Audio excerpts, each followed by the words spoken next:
Bonjour, aujourd'hui nous allons parler des tons mentaux. Ils fonctionnent comme un système mal configuré. Il existe des personnes intelligentes, sensibles, capables, pleines de potentiel. Pourtant, tout semble compliqué. Elles réfléchissent trop, elles doutent vite, elles commencent, puis s'arrêtent. Et plus le temps passe, plus leur esprit devient lourd. Alors, elles finissent par croire qu'elles ont un problème. Mais parfois le problème n'est pas la capacité. Le problème vient de la configuration. Un système puissant, mal configuré, devient instable. Et un esprit brillant mal réglé peut vivre dans une confusion permanente. Pembala mingi mota banda okomitungisa. Nesika bando comprendre système. O comprendre monter okomitungisa. Aujourd'hui, on va voir pourquoi ton mental fonctionne parfois comme un système mal configuré. Ce n'est pas la machine, c'est le réglage. Quand un ordinateur ralentit, on accuse souvent la machine. Pourtant, parfois le vrai problème est ailleurs. Trop de programmes ouverts, notifications permanentes, fichiers inutiles, conflits internes, surcharge invisible. La machine n'est pas mauvaise, elle est saturée. Et beaucoup de personnes se jugent exactement de cette manière.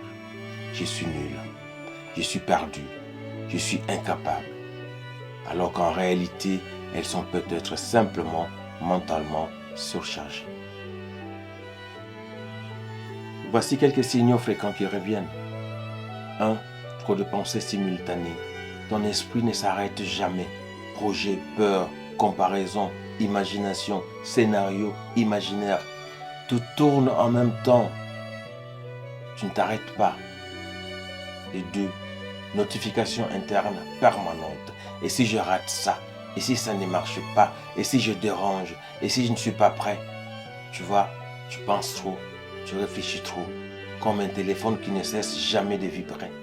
Et 3. Priorité floue. Tu veux tout faire, alors ton énergie se disperse.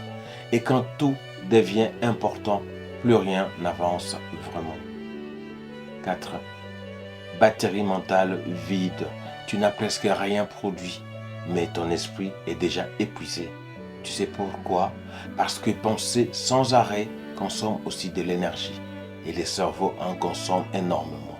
Ce n'est pas un mystère, c'est une surcharge invisible. Le système est tondi, mingi, et bandao comme malembe, comme lemba. Beaucoup de personnes cherchent plus de motivation alors qu'elles ont besoin, surtout, de simplifier. Alors, elles ajoutent plus de contenu, plus de conseils, plus de vidéos, plus de lectures, plus de stimulation. Mais le système reste chaotique. La fatigue revient toujours.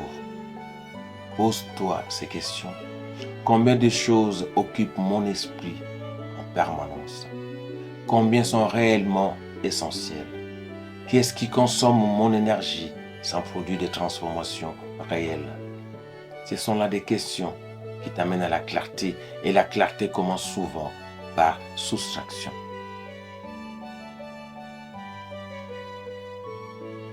Voici quelques ajustements simples. 1. Ferme certains onglets mentaux. Tout n'a pas besoin d'être résolu aujourd'hui. Étape par étape. 2. Choisis une priorité réelle.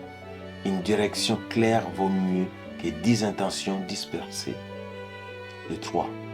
Crée des moments sans bruit, silence, marche, respiration, écriture. Parce qu'un esprit saturé n'entend plus clairement. 4. Réduis les entrées inutiles. Trop d'informations ne créent pas toujours plus de sagesse. Parfois, cela crée seulement plus de confusion. Et un système respire mieux quand il reçoit moins. Je te donne un exemple humain. Imagine une personne qui pense du matin au soir. Elle veut changer sa vie. Alors elle regarde tout, commence tout, analyse tout, compare tout. Mais rien ne se stabilise. Pour un jour, elle simplifie. Incarner une seule priorité quelques moments de silence, moins de bruit, moins de dispersion, la respiration, et progressivement, elle retrouve quelque chose de précieux, la capacité d'avancer. Ce n'était pas un manque de potentiel, c'était un excès de dispersion. Tu n'es peut-être pas cassé, tu es peut-être saturé, et un système saturé ne demande pas de honte, il demande une meilleure configuration. Alors, avant de te juger, observe le système. Avant de forcer, simplifie. Bambate, esprit oyetondi mingi, et que qui de susukomona, munda, clairement dit. Rendez-vous dans les prochains épisodes.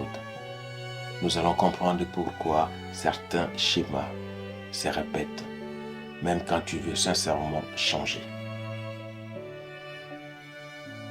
Comprends le système, ajuste le code, transforme le résultat.